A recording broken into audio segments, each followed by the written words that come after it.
اللہ کا اعلان ہے، اپنی زندگی کے سفر کا سٹیشن اللہ بناؤ، اللہ بناؤ، اللہ بناؤ۔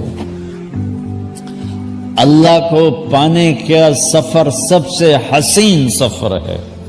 کوئی پاؤنڈ کے پیچھے بھاگ رہا ہے، کوئی ڈالر کے پیچھے بھاگ رہا ہے، کوئی بڑے لوگوں سے تعلقات بنانے کے پیچھے بھاگ رہا ہے، کوئی سیاستدانوں کے پیچھے بھاگ رہا ہے کہ میرا نام ہو جائے گا، میں نے فلاں کو انوائٹ کیا، فلاں کو انوائٹ کیا۔ وہ یہ سارے بچوں کے کھیل ہیں، بچوں کے کھیل ہیں۔ میرا کاروبار بڑا ہوگا، میری عزت ہوگی، میرا مرتبہ ہوگا، میری اللہ کی قسم، اللہ کی قسم، یہ جو تمہارا وجود ہے اس میں تمہاری قیمت چھپی ہوئی ہے۔ اگر تم اس کی قیمت باہر کسی چیز سے لگواؤ گے تو تم 2 پینی کے نہیں ہو۔ گاڑی سے اپنے آپ کو قیمتی بناؤ گے تو 1 پینی تمہاری قیمت نہیں ہے۔ اللہ کی قسم یہ تمہاری عزت ہے۔ اگر تم چیزوں سے بڑا بننا چاہتے ہو تو یہ تمہاری عزت ہے۔ اگر اللہ کو پالو، یا ابن آدم اطلبنی تجدنی، میرا بندہ کو بھی مجھ سے دوستی تو لگا۔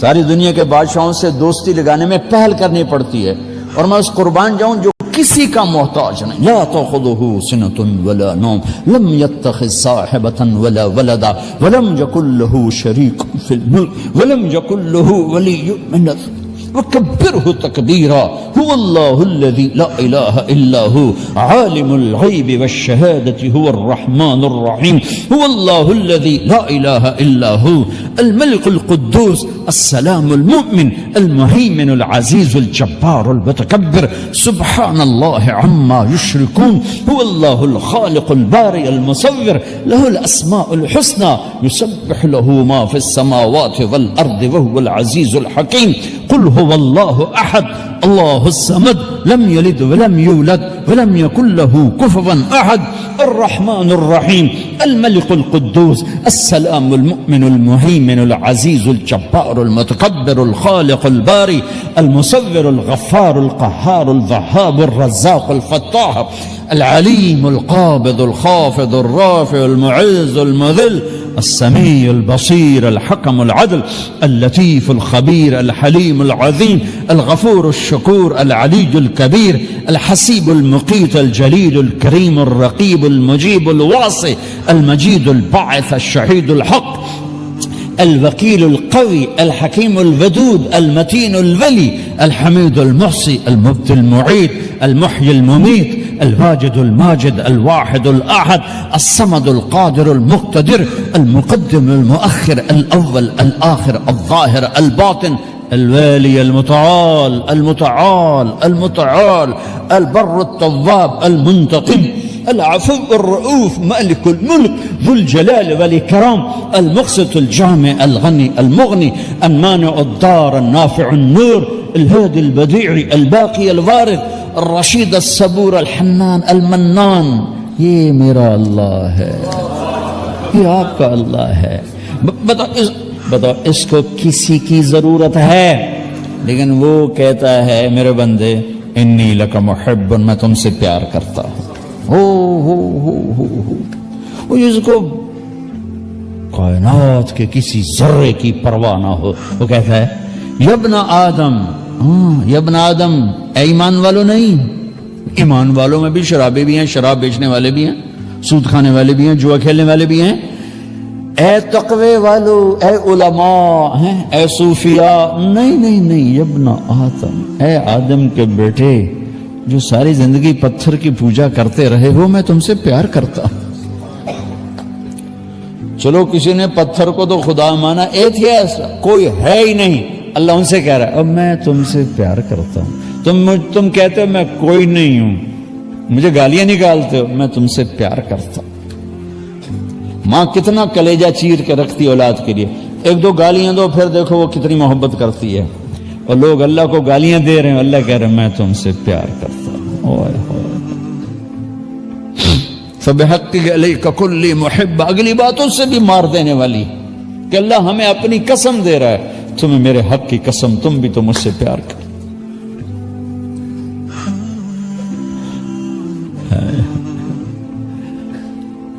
پھر قرآن میں آؤ، یا ایھا الانسان، یہاں بھی یا ایھا الذین آمنوا نہیں ہے، یا عبادی الذین اتقوا نہیں ہے، یا ایھا الانسان۔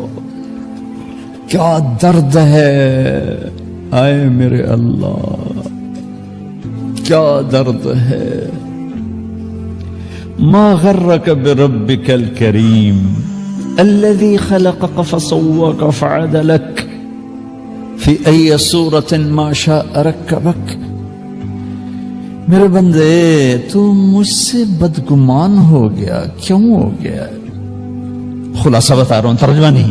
اللہ ایک ایک انسان کو کندھوں سے پکڑ کے کہہ رہا ہے، ایک ایک مرد، عورت، ناچنے والی، گانے والا، شراب کے اڈے چلانے والا، زنا کے اڈے چلانے والا، پتھر کا پجاری، اللہ کا منکر، اللہ یہاں سے پکڑ کے کہہ، میرے بندے میں نے تمہیں پیدا کیا، میں تیرا رب، میں نے تجھے کتنا خوبصورت بنایا، تو میرے بارے میں کیوں بدگمان ہو گیا؟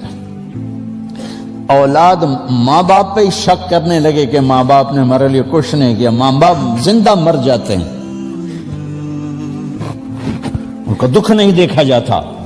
یہ آیت بتاتی ہے کہ میرا اللہ کیا کہہ رہا ہے، میرا بندہ مجھ سے ہی تو بدگمان ہو گیا۔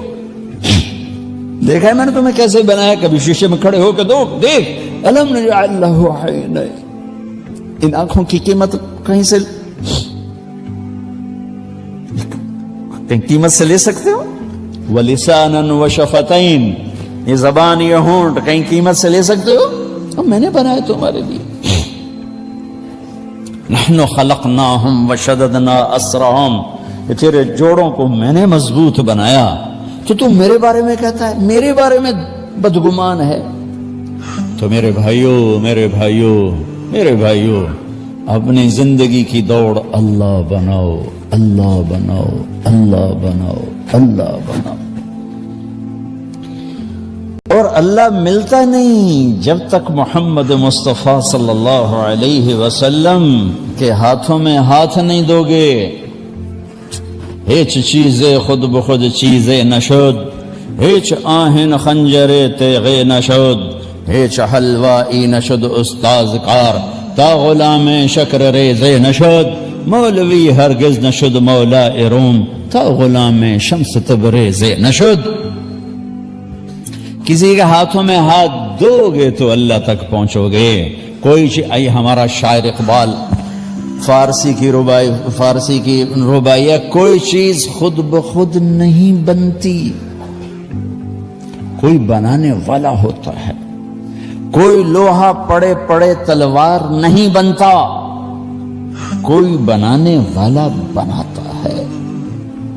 کوئی بچہ پیدا ہوتے ہی کسی ہنر کا نہیں ہوتا، کسی سے سیکھنا پڑتا ہے۔ پھر آخر میں خوبصورت واقعے کو ایک شعر میں نقل کیا، اے مولوی مولا روم نہیں بن سکتا جب تک شمس تبریز کے ہاتھوں میں ہاتھ نہ دے، نہیں تو وہ فقہ میں ہی گھومتا رہے گا، فلسفے میں گھومتا رہے گا، منطق میں گھومتا رہے گا۔ ہاتھوں میں مولانا روم کی مثال دی آخر میں۔ مولانا روم یہ منطق و فلسفہ میں ڈوبے ہوئے تھے، اور تکبر، جب آدمی خشک مضامین کو علم سمجھ لیتا ہے تو وہ تکبر کا شکار ہو جاتا ہے۔ علم کی اصل ہے اللہ کو پہچاننا، جتنا اس میں آگے بڑھتا ہے وہ ٹوٹتا جاتا ہے، جھکتا جاتا ہے۔ درس ہو رہا تھا، کتابوں کے ڈھیر لگے ہوئے تھے، سامنے حوض تھا، مسجد، شمس تبریز آ گئے، جوتا بھی پاؤں میں کوئی نہیں، بالکل دیہاتی شکل۔ تو انہوں نے بڑی سادگی سے مولانا روم سے پوچھا، این چیست حضرت، یہ جو کتابوں کے ڈھیر ہیں یہ کیا ہے؟ انہوں نے ایسے دیکھا، ان پڑھ جاہل نظر آ رہے تھے۔ انہوں نے بڑے تکبر سے کہا، یہاں اس کے تو نمی دانی، یہ وہ ہے جو تو نہیں جانتا، چل اپنا کام کر۔ وہ ایک دم آگے بڑھے، ساری کتابوں کو یوں دھکا دیا، پانی میں چلی گئی، ساری کتابیں پانی میں۔ مولانا روم تو سر پیٹ کر، وہ تیرا بیڑا غرق، وہ بدبخت، تو نے میری ساری زندگی کی محنت برباد کر دی. کیونکہ پریس تو تھا نہیں کہ نئی کتاب خرید لاؤ، ہاتھوں سے لکھا ہوا 800 سال پرانا قصہ سنا رہا ہوں. وہ سر پیٹ لیا. شمس تبریز مسکرائے، حوض میں چھلانگ لگائی اور ایک ایک کتاب اٹھائیں اور خشک مٹی سمیت باہر ہر کتاب خشک نکال کے رکھ دی. ایک صفحہ گیلا نہیں، ایک سطر مٹی نہیں. مولانا روم کی آنکھیں پھٹ گئیں. وہ کہنے لگے یہ چیز یہ کیا ہے، یہ کیا ہے؟ تو مولانا تو شمس تبریز نے کہا این است کہ تو نمی دانے، یہ وہ ہے جو تو نہیں جانتا. باب منطق فلسفے وہیں پڑے رہ گئے. اور پھر شمس تبریز کے ہاتھوں میں ہاتھ دیا. پھر مولوی ہرگز نہ شد مولا روم، پھر وہ مولانا روم بن گئے. مثنوی ایسی لکھ گئے کہ اللہ کی محبت و معرفت کا وہ کلام ہے کہ فارسی میں ایسا کلام آج تک کوئی نہیں لکھ سکا. 14 صدی میں فارسی میں ایسا اللہ کی محبت و معرفت کا کلام کوئی نہیں لکھ سکا.